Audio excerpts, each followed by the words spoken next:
പ്രധാനമന്ത്രി നരേന്ദ്രമോദി അല്പസമയത്തിനകം തൃശ്ശൂരിലെത്തും. അവിടെ 2 മണിക്ക് എത്തുന്ന പ്രധാനമന്ത്രി അതിനുശേഷം റോഡ് ഷോ നടത്തും. വളരെ ആവശ്യത്തോടെ റോഡ് ഷോ സ്വീകരിക്കാൻ ഒരുങ്ങുകയാണ് തൃശ്ശൂരും BJP പ്രവർത്തകരും. പുഷ്പവൃഷ്ടി ഉൾപ്പെടെ അതിനായുള്ള പൂക്കൾ ഉൾപ്പെടെ ഈ കാത്തു നിൽക്കുന്ന പ്രവർത്തകരിലേക്ക് എത്തിക്കുന്നു. സ്ത്രീ ശക്തി മോദിക്കൊപ്പം എന്നുള്ള പരിപാടിയിൽ പങ്കെടുക്കാനായി ലക്ഷക്കണക്കിന് പ്രവർത്തകർ സ്ത്രീജനങ്ങൾ എത്തുമെന്ന് BJP അവകാശപ്പെടുകയും ചെയ്യുന്നുണ്ട്. എന്താണെങ്കിലും അവിടെ നിന്നുള്ള വിവരങ്ങൾ കാഴ്ചകളൊക്കെയാണ് നൽകിക്കൊണ്ടിരുന്നത് ടോം കുര്യാക്കോസും CV അനുമോദും ഒപ്പം വിനേഷ് കുമാറും. ഞാൻ ടോമിലേക്ക് വീണ്ടും പോകുന്നു. ടോം, ഞാൻ ആദ്യം ചോദിച്ചത് ഈ ക്രൈസ്തവ സാന്നിധ്യം കൂടുതലുള്ള, ക്രൈസ്തവ വോട്ടുകൾ കൂടുതലുള്ള പ്രദേശങ്ങൾ ഉൾക്കൊള്ളുന്ന ഒരു മണ്ഡലമാണ് തൃശ്ശൂർ. ഈ സഭാ നേതൃത്വത്തിന് ചില അതൃപ്തിയുണ്ട് BJPയോട്. അത് മണിപ്പൂർ കലാപത്തെ ചൊല്ലിയാണ് പ്രധാനമായും. അത് അനുനയിപ്പിക്കാനുള്ള ശ്രമങ്ങൾ കേന്ദ്ര സർക്കാർ പലകുറി കേന്ദ്രമന്ത്രിമാരെ വിട്ട് നടത്തുകയും ചെയ്യുന്നുണ്ട്. അപ്പോൾ ഈ മോദിയുടെ ഈ പ്രസംഗത്തിൽ ക്രിസ്ത്യൻ വോട്ടുകൾ ലക്ഷ്യമിട്ടുള്ള ചില പ്രതികരണങ്ങൾ, പരാമർശങ്ങളൊക്കെ അതിനുള്ള സാധ്യതയൊക്കെ കാണണ്ടേ?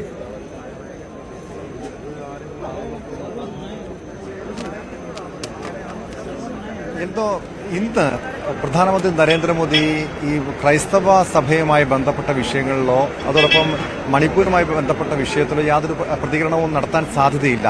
പക്ഷെ നമുക്കറിയാം, കഴിഞ്ഞ വർഷം അദ്ദേഹം കൊച്ചിയിലെത്തിയപ്പോൾ വിവിധ ക്രൈസ്തവ സഭകളിലെ മതമേലധ്യക്ഷന്മാരുമായി അദ്ദേഹം കൂടിക്കാഴ്ച നടത്തിയിരുന്നു. അദ്ദേഹം പലരുമായുള്ള ആ കൂടിക്കാഴ്ചയ്ക്ക് അത് ക്രൈസ്തവ സഭ BJPയുടെ അടുക്കുന്നു എന്ന ചില സൂചനകൾ പോലും വന്നിരുന്നു. പക്ഷെ ആ പശ്ചാത്തലത്തിലാണ് മണിപ്പൂർ വിഷയം, മണിപ്പൂർ കലാപം ആളിക്കത്തുന്നത്. അതോടുകൂടി ക്രൈസ്തവ വിഭാഗം കേന്ദ്ര സർക്കാരിനെതിരെയും BJPക്കെതിരെയും ശക്തമായ വിമർശനവുമായി രംഗത്തെത്തുന്ന സാഹചര്യമുണ്ട്. പക്ഷെ BJP അതിനെ പ്രതിരോധിച്ചത്. അത് 2 ഗോത്ര വിഭാഗങ്ങൾ തമ്മിലുള്ള പ്രശ്നമാണ്. അതിനൊരിക്കലും ഒരു സാമുദായിക വിഷയമായി ക്രൈസ്തവർക്ക് നേരെയുള്ള വേട്ടയാടലായി കാണരുത് എന്ന നിലപാട്, വിശദീകരണം സഭയിലെ ചില അധ്യക്ഷന്മാരെങ്കിലും ചില ബിഷപ്പ്മാരെങ്കിലും ഉൾക്കൊണ്ടു എന്നാണ് പിന്നീട് CBCയുടെ അധ്യക്ഷൻ കർദിനാൾ ഓസ്വാൾഡ് ഗ്രേഷ്യസിന്റെ പ്രതികരണത്തിൽ നടക്കം നമുക്ക് മനസ്സിലാക്കാൻ കഴിഞ്ഞത്. അതായത് അതിനെ ഒരു സാമുദായിക പ്രശ്നമായിട്ടല്ല, ഒരു വർഗീയ പ്രശ്നമായിട്ടല്ല, 2 ഗോത്ര വിഭാഗങ്ങൾ തമ്മിലുള്ള പ്രശ്നമായിട്ട് തന്നെയാണ് BJP ഇപ്പോഴും അതിനെ വിശദീകരിക്കുന്നത്. അത് ഈ കാലയളവിലല്ല, മുൻപ് കോൺഗ്രസ് ഭരിച്ചിരുന്ന കാലഘട്ടം മുതൽ അവിടെ മണിപ്പൂരിൽ ഇത്തരം കലാപം ഉള്ളതാണ്. 2 വിഭാഗങ്ങൾ തമ്മിലുള്ള കലാപം ഉള്ളതാണ്. അതിനെ പക്ഷേ ഒറ്റയടിക്ക് അടിച്ചമർത്തുക, ഒരു ആയുധങ്ങളിലൂടെ ഒരു അടിച്ചമർത്തുക എന്ന് പറയുമ്പോൾ അതിന് ചില പ്രായോഗികമായ ബുദ്ധിമുട്ടുണ്ടെന്നാണ് BJP വിശദീകരിക്കുന്നത്. പക്ഷേ സഭയെ സംബന്ധിച്ച് അതൊരു മുറിവ് തന്നെയാണ്. പക്ഷെ അതേ സമയം തന്നെ ഒരു വശത്ത് BJPയുടെ ഭാഗത്തു നിന്നും ക്രൈസ്തവ വോട്ട് സമാഹരിക്കാൻ വേണ്ടിയുള്ള നീക്കങ്ങളുണ്ട്. പ്രധാനമായും നമുക്കറിയാം, ഇവിടെ ഹൈന്ദവ വോട്ട് മാത്രം ലക്ഷ്യമിട്ടുകൊണ്ട് നീക്കം നടത്തിയാൽ BJPക്ക് ഒരു നേട്ടം ഉണ്ടാക്കുക എന്ന് പറഞ്ഞാൽ, വിജയം സ്വന്തമാക്കുക എന്ന് പറഞ്ഞാൽ അത്ര എളുപ്പമുള്ള കാര്യമല്ല. പ്രത്യേകിച്ചും പത്തനംതിട്ട, ഇടുക്കി, കോട്ടയം, ചാലക്കുടി, എറണാകുളം, തൃശൂർ ഈ 6 ലോക്സഭാ മണ്ഡലങ്ങളിൽ ക്രൈസ്തവ വോട്ട് ഏറെ നിർണായകമാണ്. അതിൽ ഈ ക്രൈസ്തവ വോട്ടിൽ സ്വാധീനമുള്ള, ക്രൈസ്തവ വിഭാഗത്തിൽ സ്വാധീനമുള്ള പത്തനംതിട്ടയും തൃശൂരും BJPയുടെ A+ മണ്ഡലങ്ങളാണ്. പത്തനംതിട്ടയിലെ രാഷ്ട്രീയ സാഹചര്യം, അവിടുത്തെ സാമൂഹിക സാഹചര്യങ്ങളൊക്കെ വ്യത്യസ്തമാണ്. പക്ഷേ തൃശൂരിലേക്ക് വരുമ്പോൾ ഇവിടെ ക്രൈസ്തവ വിഭാഗങ്ങളുടെ 20%-ലധികം വരുന്ന ക്രൈസ്തവ വിഭാഗങ്ങളുടെ വോട്ടുണ്ടെങ്കിൽ മാത്രമേ BJPക്ക് കഴിഞ്ഞ വർഷം 10%, ഞാൻ നേരത്തെ സൂചിപ്പിച്ചതുപോലെ UDFുമായിട്ടുള്ള വോട്ട് വ്യത്യാസം 10%ആയിരുന്നു. ആ 10% പരമ്പരാഗതമായ ആ UDFന് കിട്ടുന്ന വോട്ടാണ് ക്രൈസ്തവ വിഭാഗങ്ങളുടെ വോട്ട്.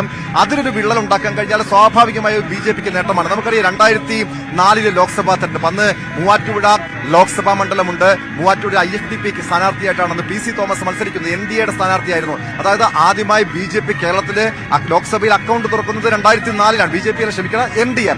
പക്ഷേ അന്നത്തെ ഒരു സാഹചര്യത്തിൽ നിന്നെല്ലാം വ്യത്യസ്തമായി പിന്നീട് PC തോമസ് പിന്നീട് മുന്നണി വിട്ടു. അതിനുശേഷം ക്രൈസ്തവ വിഭാഗത്തെ സ്വാധീനിക്കാൻ വേണ്ടി അൽഫോൺസ് കണ്ണന്താനത്തെ കേന്ദ്ര സഹമന്ത്രിയാക്കി. മുൻ DGP ജേക്കബ് തോമസിനെ ഇരിങ്ങാലക്കുടിയിൽ കഴിഞ്ഞ നിയമസഭാ മണ്ഡലത്തിൽ സ്ഥാനാർത്ഥിയാക്കി. അങ്ങനെ കഴിഞ്ഞ നിയമസഭാ മണ്ഡലത്തിൽ 6-ലധികം ക്രൈസ്തവ സ്ഥാനാർത്ഥികളെ BJP കേരളത്തിൽ മത്സരിപ്പിച്ചു, വിവിധ മണ്ഡലങ്ങളിൽ മത്സരിപ്പിച്ചു. പക്ഷേ അവിടെയൊന്നും വലിയ ചലനം ഉണ്ടാക്കാൻ കഴിഞ്ഞില്ല എന്നത് യാഥാർത്ഥ്യമാണെങ്കിൽ പോലും പക്ഷേ ക്രൈസ്തവ സഭയുമായി BJPക്ക് ഒരു പരിധിവരെ അടുക്കാൻ കഴിഞ്ഞിരുന്നു. അതിന്റെ ഭാഗമായി കഴിഞ്ഞ നരേന്ദ്രമോദിയുടെ കൊച്ചി സന്ദർശനത്തിന് പിന്നാലെ കേരളത്തിലെ ഒരു വിഭാഗം ക്രൈസ്തവരെ ഉൾപ്പെടുത്തിക്കൊണ്ട് ക്രൈസ്തവരുടെ ഒരു പാർട്ടി രൂപീകരിക്കാനുള്ള ശ്രമമൊക്കെ നടന്നു. അഡ്വക്കേറ്റ് VV അഗസ്റ്റിനെയും ജോണി നെല്ലൂരിനെയൊക്കെ നേതൃത്വം നൽകിക്കൊണ്ട് അത് സമാന്തരമായ രീതിയിൽ ക്രൈസ്തവരെ പൂർണ്ണമായും ഉൾക്കൊള്ളിച്ചുകൊണ്ട് ക്രൈസ്തവരുടേതായ ഒരു പാർട്ടി രൂപീകരിക്കാൻ ശ്രമം നടത്തിയെങ്കിലും അതും പരാജയപ്പെട്ടു. കാരണം വേണ്ട രീതിയിൽ ഒരു പിന്തുണ ഈ പാർട്ടിക്ക്, അതായത് അഡ്വക്കേറ്റ് വി വി അഗസ്റ്റിന്റെ നേതൃത്വത്തിലുള്ള പാർട്ടിക്ക് സഭയിൽ നിന്നും ലഭിച്ചില്ല എന്നതൊരു യാഥാർത്ഥ്യമാണ്. മാത്രമല്ല ജോണി നെല്ലൂർ ആ പാർട്ടിയിൽ നിന്നും അകന്നു പോകുന്ന സാഹചര്യവും ഉണ്ടായി. ഇത്തരം പശ്ചാത്തലങ്ങളൊക്കെ പരിശോധിക്കുമ്പോൾ ബി ജെ പിയെ സംബന്ധിച്ച് സമീപകാലത്ത് നടത്തിയിട്ടുള്ള ക്രൈസ്തവരുടെ പിന്തുണ ലഭിക്കാൻ വേണ്ടി നടത്തിയിട്ടുള്ള എല്ലാ നീക്കങ്ങളും പരാജയപ്പെട്ടു എന്നതാണ് ഒരു യാഥാർത്ഥ്യം. പക്ഷേ അതിനിടെ തന്നെ ഈ സ്നേഹയാത്ര കെ സുരേന്ദ്രന്റെ ബി.ജെ.പി. സംസ്ഥാന അധ്യക്ഷൻ കെ സുരേന്ദ്രൻ ക്രിസ്മസ് നാളുകളില് വിവിധ ക്രൈസ്തവ ഭവനങ്ങൾ സന്ദർശിക്കുന്നു, വിവിധ ക്രൈസ്തവ സഭകളുടെ അരമനകളിൽ സന്ദർശനം നടത്തുന്നു. അങ്ങനെ മറ്റൊരു തരത്തിലുള്ള ശ്രമങ്ങളൊക്കെ പല രീതിയിൽ നടത്തുന്നുണ്ട്. കാരണം കേരളത്തിലെ ഹൈന്ദവ വോട്ടിന് പുറമെ ന്യൂനപക്ഷ വോട്ട് കൂടി സമാഹരിക്കാൻ കഴിഞ്ഞാലേ ബി.ജെ.പിക്ക് ഇവിടെ നേട്ടം സ്വന്തമാക്കാൻ കഴിയൂ എന്നത് അവർ തിരിച്ചറിയുന്നുണ്ട്. പക്ഷേ ഒരു വശത്ത് ഈ മണിപ്പൂർ ഇങ്ങനെ കത്തി നിൽക്കുന്നത് ഒരു വിഷയമാണ്. പക്ഷേ കഴിഞ്ഞ ദിവസത്തെ മന്ത്രി സജി ചെറിയാന്റെ പരാമർശം, പലസ്തീൻ അനുകൂലമായി കോൺഗ്രസും CPM ഒക്കെ നടത്തിയ റാലികൾ, മാർച്ച്, ഇതൊക്കെ വലിയ രീതിയിൽ ക്രൈസ്തവ വിഭാഗങ്ങൾക്കിടയിൽ വലിയ അസ്വസ്ഥതകൾ സൃഷ്ടിച്ചിട്ടുണ്ട്. കേരളത്തിലെ LDFും UDFും ഒരു വിഭാഗത്തെ മാത്രം പ്രീണിപ്പിക്കുന്ന രീതിയിൽ പ്രവർത്തനങ്ങൾ നടത്തുന്നു എന്നതാണ് സഭ, കത്തോലിക്ക സീറോ മലബാർ സഭ അടക്കമുള്ള വിവിധ ക്രൈസ്തവ സഭകള് ആക്ഷേപം ഉന്നയിക്കുന്നത്. UDFനും LDFനും എതിരെ ആക്ഷേപം ഉന്നയിക്കുന്നത് തങ്ങളെ വഞ്ചിക്കുന്നു, തങ്ങളെ അവഗണിക്കുന്നു, ഒരു വിഭാഗത്തോട് മാത്രം ഒരു മമത കാണിക്കുന്നു എന്ന ആക്ഷേപം പല കാലങ്ങളിലായി ഇവർ ഉയർത്തുന്നുണ്ട്. കഴിഞ്ഞ നിയമസഭാ തെരഞ്ഞെടുപ്പിന് മുൻപൊക്കെ വലിയ രീതിയിലുള്ള ആക്ഷേപം ഉന്നയിച്ചിരുന്നു. പക്ഷേ അവിടെയും BJP ഈ കലക്കവെള്ളത്തിൽ മീൻ പിടിക്കുന്നൊക്കെ പറയുന്ന പോലെ പല ശ്രമങ്ങളൊക്കെ നടത്തുന്നുണ്ടെങ്കിൽ പോലും പൂർണ്ണമായും, അതായത് ഒരു ക്രൈസ്തവ സഭയുടെ, വിവിധ ക്രൈസ്തവ സഭകളുടെ ഒരു പിന്തുണ പൂർണ്ണമായും അവർക്ക് സ്വാധീനിക്കാൻ കഴിയുന്നില്ല. കാരണം ഒന്ന് ലത്തീൻ സഭയാണ്. ലത്തീൻ സഭ ഇതുവരെയും അവരുടെ ഒരു രാഷ്ട്രീയ നിലപാട് സ്വീകരിക്കുന്നില്ല. പല രൂപതകളിലും, അതായത് തിരുവനന്തപുരത്തെയും കൊല്ലത്തെയും ആലപ്പുഴയിലെയും കൊച്ചിയിലെയും ഒക്കെ സാഹചര്യങ്ങൾ ഓരോ രൂപതകളിലും അവർ സ്വീകരിക്കുന്ന നിലപാടുകൾ വ്യത്യസ്തമാണ്. ലത്തീൻ സഭ, അതായത് സീറോ മലബാർ സഭയും അതോടൊപ്പം ഓർത്തഡോക്സ് സഭയും മാത്രമാണ് ഒരല്പമെങ്കിലും BJPക്ക് അനുകൂലമായി കുറച്ചെങ്കിലും നിലപാട് സ്വീകരിക്കുന്നത്.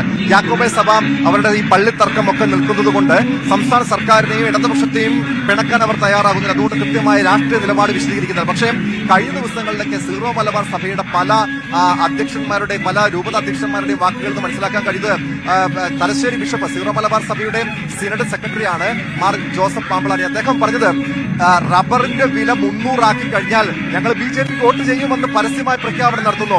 BJPക്ക് കീഴിൽ ഈ കേന്ദ്ര സർക്കാരിന്റെ കീഴിൽ ഇവിടുത്തെ ക്രൈസ്തവർ സുരക്ഷിതരാണെന്ന് പറഞ്ഞത് സീറോ മലബാർ സഭയുടെ മുൻ മേജർ ആർച്ച് ബിഷപ്പായിരുന്ന കർദിനാൾ ജോർജ് ആലഞ്ചേരിയാണ്. അങ്ങനെ പരസ്യമായി BJPക്ക് അനുകൂലമായ രീതിയിലുള്ള പല പ്രസ്താവനകൾ സഭാ അധ്യക്ഷന്മാരുടെ ഭാഗത്തു നിന്നൊക്കെ ഉണ്ടാകുന്നുണ്ട്. എങ്കിൽ പോലും ഇത് വിശ്വാസികളിലേക്ക് എത്തുന്ന രീതിയിലുള്ള പ്രവർത്തനങ്ങൾ BJPയുടെ ഭാഗത്തുനിന്ന് ഉണ്ടാകുന്നുണ്ടോ എന്നൊരു സംശയമാണ്. കാരണം ഒരു വശത്ത് അൽഫോൺസ് കണ്ണന്താനത്തെ കേന്ദ്ര സഹമന്ത്രിയാക്കിയെങ്കിലും ഇപ്പോൾ അദ്ദേഹത്തെ പാർട്ടിയിലെ കേരള ഘടകം മാറ്റി നിർത്തുന്നു, ജേക്കബ് തോമസിനെ മാറ്റി നിർത്തുന്നു. അങ്ങനെ ക്രൈസ്തവ മുഖങ്ങളെ പാർട്ടിയുടെ പ്രധാനപ്പെട്ട സ്ഥാനങ്ങളിൽ നിന്നും അകറ്റി നിർത്തുന്നു എന്നൊരു ആക്ഷേപം ക്രൈസ്തവ വിശ്വാസികൾക്കിടയിൽ ഉണ്ട്. അതുകൊണ്ട് തന്നെ ഇതിനെ മറികടക്കാൻ പ്രധാനമന്ത്രി നരേന്ദ്രമോദി എന്തൊക്കെ നീക്കങ്ങൾ നടത്തും, അമിത്ഷാ എന്തൊക്കെ നീക്കങ്ങൾ നടത്തും, കേരളത്തിലെ BJP നേതാക്കൾ ക്രൈസ്തവരുടെ പിന്തുണ സ്വന്തമാക്കാൻ വേണ്ടി എന്തൊക്കെ ശ്രമങ്ങൾ നടത്തുമെന്നത് തന്നെയാണ് ഈ വരുന്ന ലോക്സഭാ തെരഞ്ഞെടുപ്പില് BJPയെ സംബന്ധിച്ച് നിർണായകമാവുക. എന്തോ വളരെ പ്രധാനപ്പെട്ട ഒരു കാര്യമാണത്. വളരെ രാഷ്ട്രീയ സ്വാധീനം അവിടെ ക്രൈസ്തവർക്കുണ്ട്. അതിൽ എത്തരത്തിലുള്ള ഇടപെടൽ, എത്തരത്തിലുള്ള സാധ്യതകളാണ് BJP തേടുന്നത് എന്നെല്ലാം അറിയാൻ കഴിയും. പക്ഷേ ഒരു ഔദ്യോഗികമായ ഒരു കൂടിക്കാഴ്ചയുടെ സാധ്യതയൊന്നും പറയുന്നില്ല എങ്കിൽ പോലും പ്രതീക്ഷിക്കണം ഒരു പക്ഷേ അത്തരത്തിൽ.